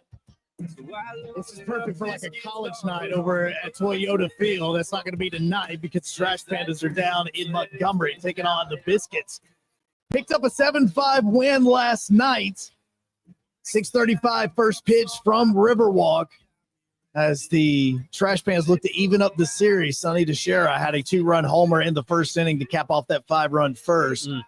As Trash Pandas took that one to win the first one of the series after being down 2-0. So they've got 3 more games to go from Montgomery before heading back up north to Toyota Field, where this song can rock out on a college night. Yeah, and I think it can always rock out here in the Southeast, whether it's happening in Tuscaloosa, whether it's going down to Gainesville. But I was going to transition that perfectly, but I have a country song, Joe, I do want to add. No, I could have, but I do have a country song I do want to add, so remind me that after this, it's a really good one. But College Town consists of Gainesville as well, and that's where we're heading as we get on Adam Dovin from GatorsWire.com. Adam, how you doing today, brother? How y'all doing? Just heard you talking about the trash pandas. Yes. As much as I love SEC baseball, man, this must be great having a minor league team like that nearby. No, it is. And the area, they basically, what the city of Madison did is they took an area that was nothing but just a pasture and one driving range. That was it. And what they did is they have now built this entire city around it. So you are driving down 565, you pass Toyota Field, but behind it now are lofts, restaurants. You're starting to add even more and more restaurants back there as well. They've kind of built that whole area up on it, and they've kind of expanded across the interstate. And it is an amazing time to kind of see everything that's going on. And again, you also have guys like Sonny DeShera, who played for Auburn, that now plays for them, and Christian Moore, which again, we still don't know how long he's going to be there, but you have Christian Moore, leading off right now for the Trash Pandas. So you're getting to see a lot of like the SEC talent that's starting to come through, and merchandise is it's so much fun. Dude, man. top of the line. I bet. You can go as over the That's top great as you stuff. want, or you can go as like historical as you want, because they have obviously the Trash Panda inside of the trash can for a hat for one, but then they also have a classic rocket looking where it's really just the letter R and the letter C that's kind of over each other that looks really kind of like a traditional hat.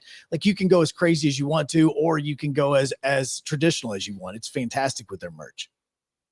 That's great to have those options. Yeah, and I was wondering when it comes down, like the atmosphere, of course, at the Trash Pandas game is wonderful. But one thing that was lacking at a lot of college campuses this past weekend was the atmosphere at their spring games. But when it comes to the Gators, it was a little bit different because there was a little bit of a celebration that happened prior to it all going down in the swamp.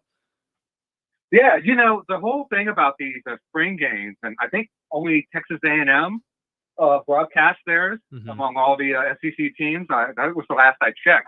So it was a little bit different this spring, covering the team and following what was going on because it wasn't available on TV. So the University of Florida had a record crowd, and I'm sure that not being on TV was part of it, but also, like you said, that halftime celebration of the 2024-25 national championship men's college basketball team. It was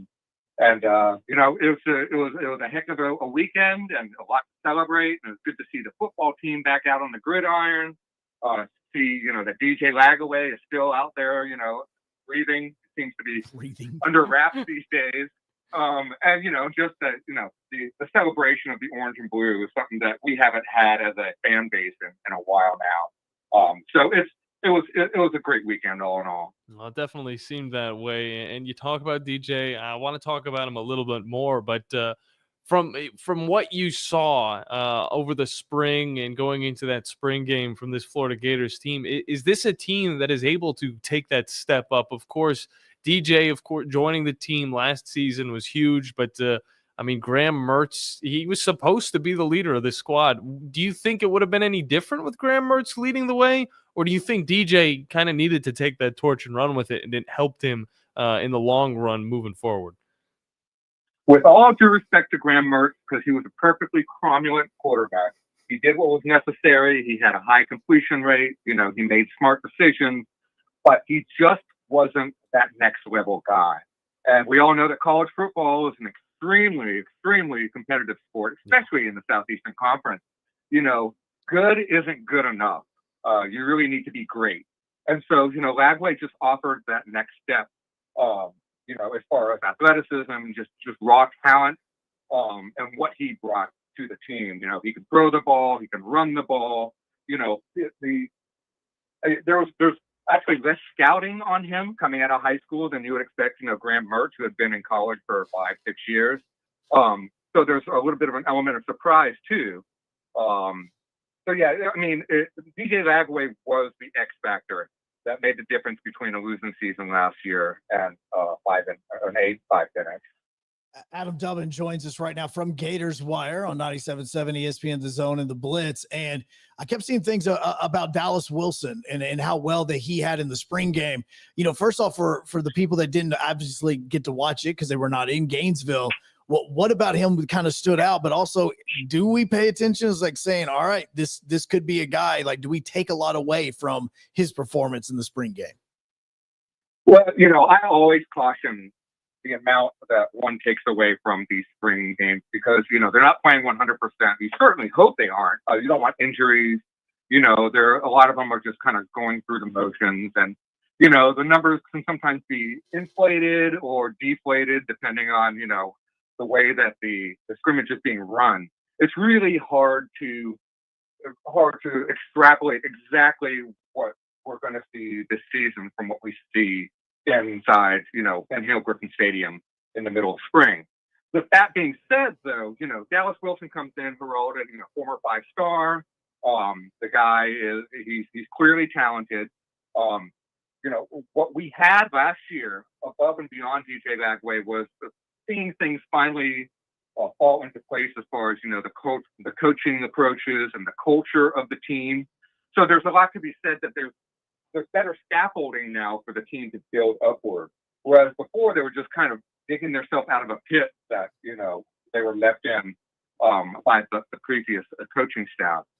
So there's definitely, from what we saw, Dallas Wilson, he's got the chops, and, I expect to see a lot out of him this fall. But we didn't see Lagway throw to him, so we don't really know what's going on with him. The one unit, though, that did look good in a way that's greater than just, it's another spring game, was the linebacking core. And that particular room has a ton of talent from top to bottom. And they've got a new coach in there who's working with them. And there's a lot of positivity coming out of there. And my guy that I'm really watching in that particular core is Miles Graham, the son of Ernest Graham, Gator great running back. So there's we've got a legacy in there. We got a couple legacies actually, and it should be interesting to see how they play out. Adam, I wanted to focus mainly the reason why I really wanted to get you on here, not just because of the spring talk with the football team, but obviously there's a huge thing going on right now. Nico Iamaleava heading on his way to California, at least reportedly. And obviously he's looking to make more money within the Tennessee Volunteers, but that doesn't seem to be the case. And that's probably going to cost him in the long run.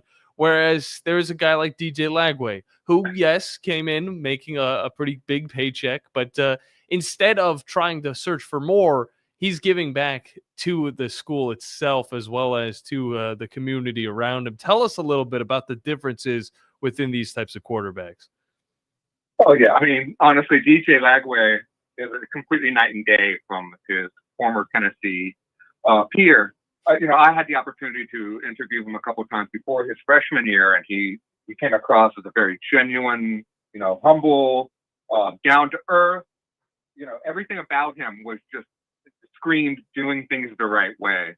And we saw that play out on the field as well. He went out there and he did what needed to be done. And, he did it with, he's out there to have fun, just like, we're out here to watch him have fun. And he didn't do it with the type of fanfare that you would expect from somebody who was as highly as heralded as he was, the Gatorade Player of the Year in high school coming in. So, yeah, definitely a night and day difference. And the funny thing with Florida is that before Lagway, we actually had a similar situation with Jaden Rashada, who's now with Georgia, right? And in fact, just recently, a judge allowed a portion of Jaden Rashada's lawsuit against Billy Napier to proceed. So it'd be interesting to see what kind of precedent that sets in the future. But I mean, this throws a really big wrench into how college teams. I imagine it's not going to be, just football. College basketball seeing this too, and men's and women's and other sports. But the caution that these coaches are going to take when it comes to recruiting, and and it's more than just how much NIL do I have in the bank that I can spend on them. It's it's just going to be a much more professional relationship between these student athletes. You may want to drop that student eventually, but between the student athletes and their program, and and me personally, I don't have that big of a deal with this evolution. Because, these programs are making money hands over fists, and I have no problem with these young men and women earning their share of that. And it's going to be a little ugly, and we see it all the time in real business. I mean, if you're going to play big boy games, you got to be prepared for the big boy result. Yeah. And that's the way it's going to roll. I don't think it's necessarily a bad thing, but we're going to see some really weird things and some things that we don't really like to see along this path to getting to where this is going. Yeah, and I think that is just it shows why I'm all for it as well. The adjustment, the change that is happening again, like you said. I mean, these campuses are making so much money off of the likeness of these players, but it's just the way that it is kind of gone about it. I mean, if this already was set up 2 or 3 years ago, whenever it was supposed to be, whenever we were diving into it, that would be a different story. But it just seemed like it caught the NCAA and just all of college sports off guard. But Adam Dubbin from Gators Wire is on with us. And I did also see an article that came out about some college basketball coaches who were talking about trying to bring in more players. In the money, it gets up to $500,000, and then it gets to the point where these players get distracted by other schools and take a deal for a $1.2 million, and then they're already on to the next school without even telling the other coach. There's a need for regulation within it, and I want to get your opinions on that. What type of regulations do you think need to be put down for these players to genuinely be treated like the athletes that they are, that are less students and more professionals? So fundamentally, I am not anti-regulation. I'm not anti, putting walls in certain places to make sure that everything flows in the correct direction. Of course. But I'm not too sure.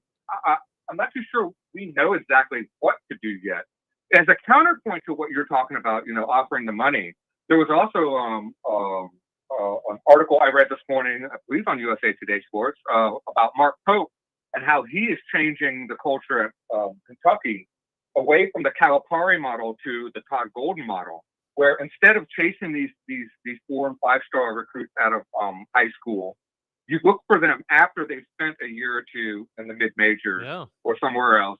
And then, and by doing that, it's an incredibly a great way of approaching this. If you're a stats geek like I am, and I think you two are too, or people who enjoy the approach of using advanced analytics, is that when you think about these guys and girls coming out of high school, this is a huge country. And you've got big cities and small towns. You've got places that spend a lot of money on their local sports. And you have places where there's a dearth of investment into youth sports.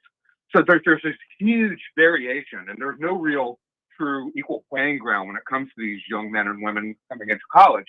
So by giving them a year or two in an actual collegiate atmosphere to see what they do in a truly a modern type of approach, as opposed to high school where it can be anything. It gives the coaches and programs a better opportunity to judge their talents and then allocate the money that they may want to spend to bring them. And so the crew of the article I read was that the age of the blue chip recruit is over, and it's now the age of the zero chip recruit. And so there's a balancing act there, right? And so while yes, there's a ton of money being shoveled into the front end, there's a void in the back end that's waiting to be fed as well. So I would like to see that ground settle a little bit before actually saying we need regulations. But then again, then who is going to be the arbiter of these rules, right? Yeah. The NCAA is losing its grip on college sports. I loathe the idea of federal government being involved in sports in general. That's just my personal opinion. So who is going to set up these guidelines, and then how do we enforce them? So it's a big, long discussion that unfortunately was accelerated by COVID, right? The transfer portal and all these extra years of eligibility, that really accelerated this whole process to the point where we do kind of find ourselves wondering, okay, how did we get here and what do we do next? But we have very intelligent people who can work together, and I think sound minds will prevail. Yeah, but I like the way that you say it. I love the way that you said it. Who is going to take the bull by the horns, pretty much, and make this thing guide into the right direction. But I know you love stats, Adam, and we do too. Joe's a huge stat nut, but it doesn't take too much stats to know that Missouri's not that good at baseball, and Florida was able to sweep them last weekend. Tell us a little bit about that series, and also the game beforehand that maybe will boost this Gators team back into the right side of the win-loss column. Yeah, so we can start with that Florida State win. Earlier in the season, Florida beat Florida State, and then they lost. They beat Florida State in Tallahassee. Then they lost in neutral ground in Jacksonville. Now, when they played that first time, they were both top 10 teams, and things were looking real good for the orange and blue. But by the time the second time arrived, the SEC schedule had started, and we had played some of the best teams in the SEC, as we had discussed at that point. And then things went downhill, of course. But yes, the win against FSU was only 5-4, right? Skin of the teeth, but a win is a win. But it certainly, when it comes to playing your non-conference rivals, it's always a different beast than playing in the SEC. Typically, it's a midweek affair where you're just playing one game at a time versus a series. And there's a different dynamic. The way you feel about that other team is different than the way, we don't like, Florida fans don't like Auburn and Tennessee and whatever, but there's a certain hate for Florida State, right? Absolutely. So there's that dynamic going on there too. So that was a boost, both, in the win column, but also for the program as a whole, sort of, keeping some of that pride intact despite, a 1-11 start to the SEC schedule. Now, we beat Missouri 3 games straight. That's great. But I'm not going to sit here and act like that was a major accomplishment, given that they've failed to win a single game in SEC play so far. But it's got to start somewhere. And given that we've already played the top teams of the conference, we might as well get a shot at the bottom team too, right? See if we can even things out. So we've got 5 straight wins now. Back on the winning side, we've managed to get through some serious injuries. We lost Cade Kerwin for the year. Pierce Coppola, who I talked about in the preseason being the guy to watch out for as a breakout, he's done. We've got Frankie Menendez. He's going to have Tommy John. Oh, that's fun. We've got, and our ace pitcher, Liam Peterson, he dealt with some injuries. And since the start of SEC play, his numbers have ballooned a bit, but he's still a very, very reliable starter. But, everything that can go wrong has gone wrong for Kevin O'Sullivan's team so far. But yet they're starting to find ways to win again. So the key for this program at this point is that they've got to keep doing that. They're not going to get the benefit of the doubt getting into the postseason like they did last year with the way that they played against the SEC. So it should be interesting to see how these next several games go. And, starting with tonight. Yeah. Mississippi State. So we played Mississippi State. That's correct. Yeah. Out at Starkville. Yeah. Mississippi State is right about where we are as far as record and ranking in the conference. So this could actually be a pretty good litmus test to see if we really are a bottom end team or if we maybe deserve to be a little higher. It's tough to really gauge too, because the way that Alabama's played, which a lot of people in our area are focused on, it's just SEC play, and it'll take a few series to really figure out what's going on. And right now we're 4 or 5 series in, and we still don't fully know where the top of the top is. Arkansas is not ranked. Mississippi State, although they've been able to sweep some teams, they're not ranked. And of course, a team that Arkansas's not ranked. Seriously? No, I don't think they are. They're like 33-6. Oh, they actually might be ranked. Okay, I was about to say, wait, what did I miss on this? It's going up until April 25th. Because all I was thinking about with Adam is I know you've got them, but then you still have Arkansas, you still have Texas, you still have Alabama. Outside of we also have South Carolina. Yeah. South Carolina is not so great either. No. So we've actually got a decently buffered schedule. We deserve it. You're right. We've got Arkansas for 3, South Carolina for 3, then we've got an in-state USF matchup before 3 at Texas, and then back home to finish the season against The old Crimson Tide. Oh, yeah. We'll be looking forward to that one. But, Adam, we appreciate you as always, brother. We're going to let you get back to it. Have a wonderful weekend. Happy Easter as well. And just enjoy your time, dude.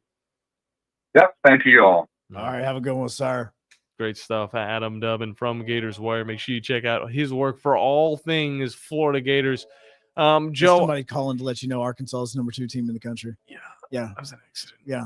Just let you know. I was looking. I haven't looked at the actual the AP poll for it. I was they- just looking down the schedule, and it usually says what rank they're. Yeah. They get Mississippi State. They also get South Carolina, but then they also have to play the number 1 and number 2 team in the country at some point in time. Too bad I missed the phone call. Yeah. So call back 256-576-977 as we wrap up the Blitz on this Friday, Good Friday, WrestleMania Friday. What else is it? What else is going on today? That's right. We brought something else up earlier. I don't know. You'll think about it when we come back on 97.7 ESPN The Zone and WCCN TV. Dang it.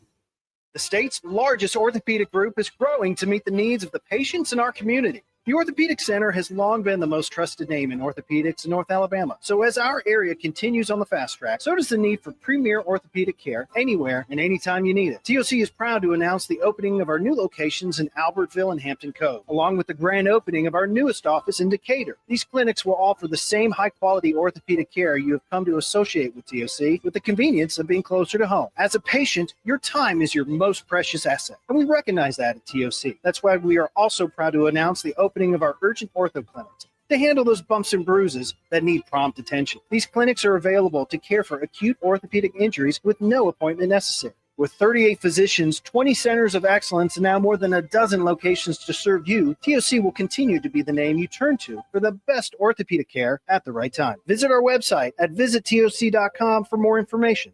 TOC, helping you live a better life. The company is Eagle Masonry and Insulation, but did you know they're also Eagle Landscaping and Dirt Work? Eagle can take care of all your landscaping needs, including irrigation, sod work, and planting, both plants and trees. On the dirt work side, Eagle can grade and build your pads, haul dirt in or out, and even do erosion control. Philip Love and his team can do it all for you. The website is the same, insulatewitheagle.com, as is the phone number, 256-755-1556. Give them a call and see what Eagle can do for you. Eagle saves you time. Eagle saves you money. Are you tired of power outages disrupting your life?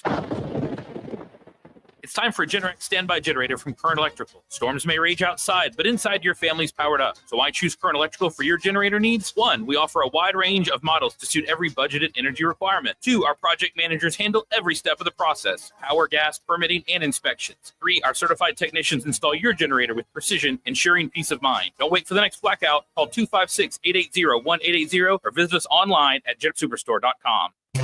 The Braves roll into the 2025 season with a singular focus. Bring home the division title and remind the league what Atlanta is all about. Swung on, driven to left center field and deep. That baby's out of here. Austin Riley. 3-0 to Olsen, and he powers one deep right center field to the wall. It's gonna fly. It's a home run. Back-to-back homers. 97.7 ESPN The Zone. Would you call a plumber for a root canal? The same goes for selling your timberland or farm. Choose someone who understands your property and can help you on the front end so you can capitalize on the back end. I am Bo Butler with Southland Realty and Auction. As a guide, I have put many hunters in position to take a shot. It's time for you to take your shot. Let's talk about putting you in position to sell your property. Call me at 256-609-0512. Remember, Bo knows land. You know, this process is all about talking ball. Listen to Talkin' Ball with Scott Tyson and Drew DeArmond. What did they want privacy for? To just start talking ball. Every weekday morning, wake up with Scott and Drew. It's Talkin' Ball. 97.7 ESPN, The Zone.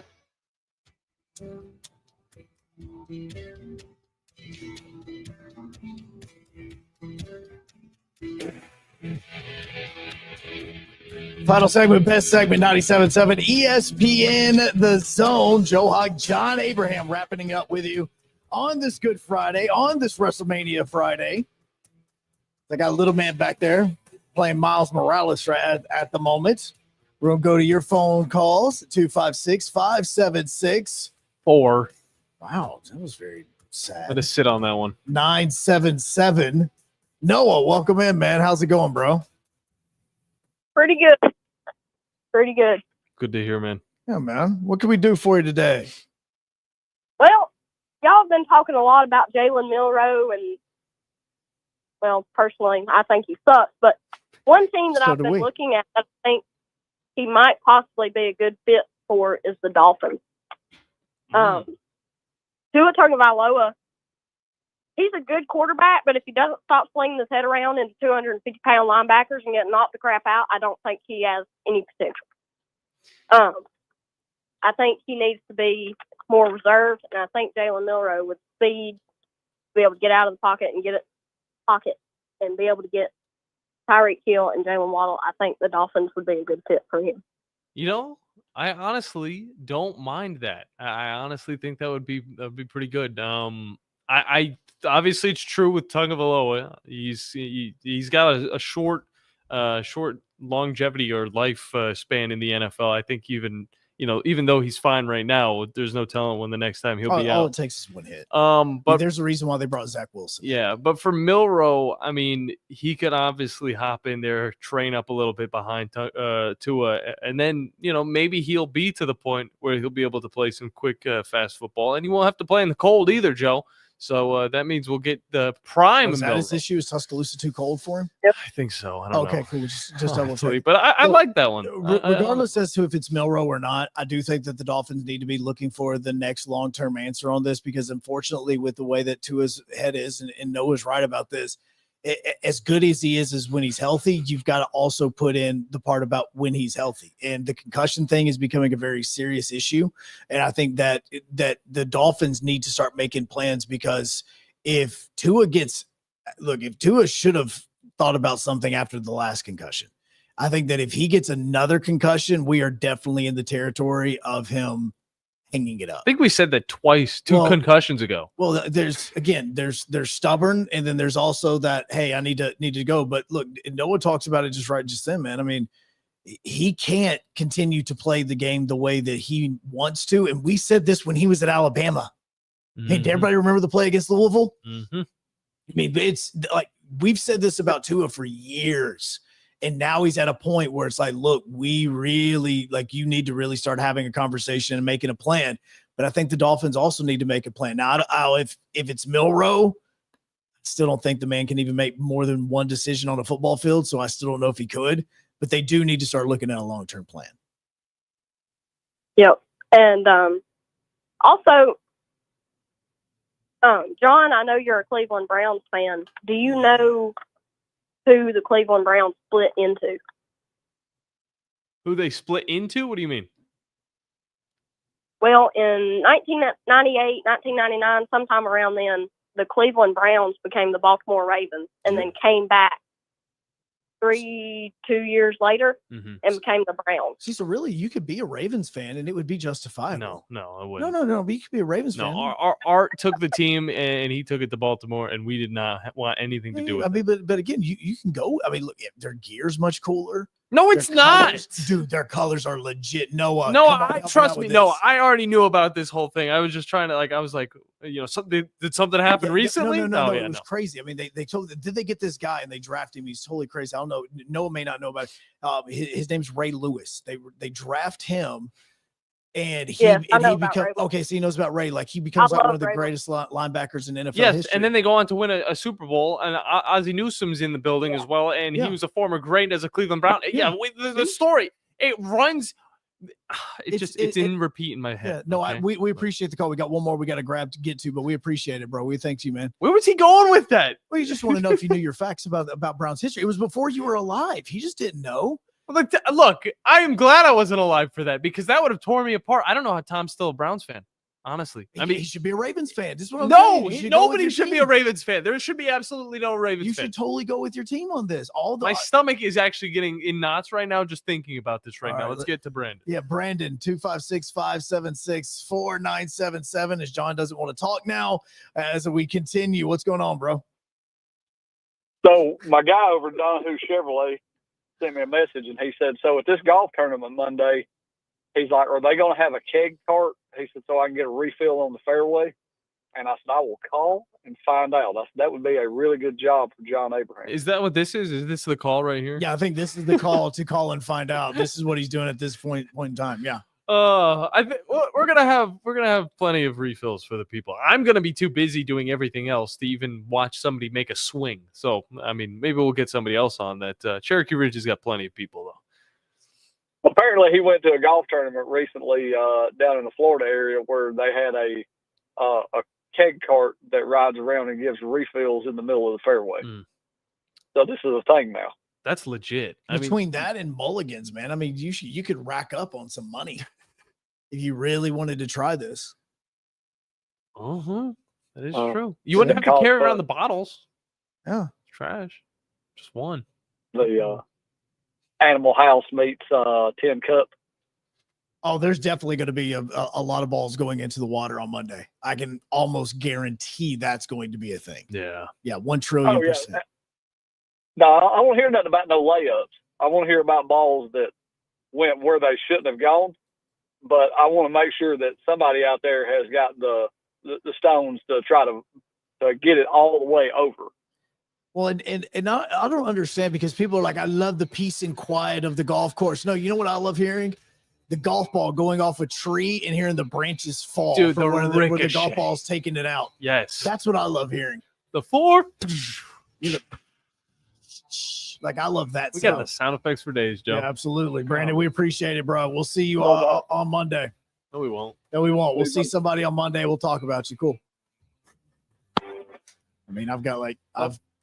We'll talk to Brandon on Monday. Yeah. I think that's what's going to happen. Noah, I'm sorry we had to cut you off. We just had to get through the show, but we glad we got you on. And he also wished me a happy birthday. The big 2-5 coming up. Once you see me next time, Joe, I'll be 25 years old unless you see me later tonight at the Dave's Hot Chicken. Make sure you guys show up at that place as well. But, yeah, for me, Joe, you guys have a wonderful Easter. Have a wonderful weekend, and we'll see you on Monday. Happy early birthday. Happy WrestleMania Day. Thank you. Ford Motor Company. From America, for America. Hi, folks. Bobby White back again for Woody Anderson Ford with a real quick quiz. Out of all the manufacturers, do you know which auto company employs the most hourly workers in America? Ford. Do you know which company assembles the most vehicles in this country? Ford. That's not just a coincidence. It's a commitment. A 120-year-old commitment to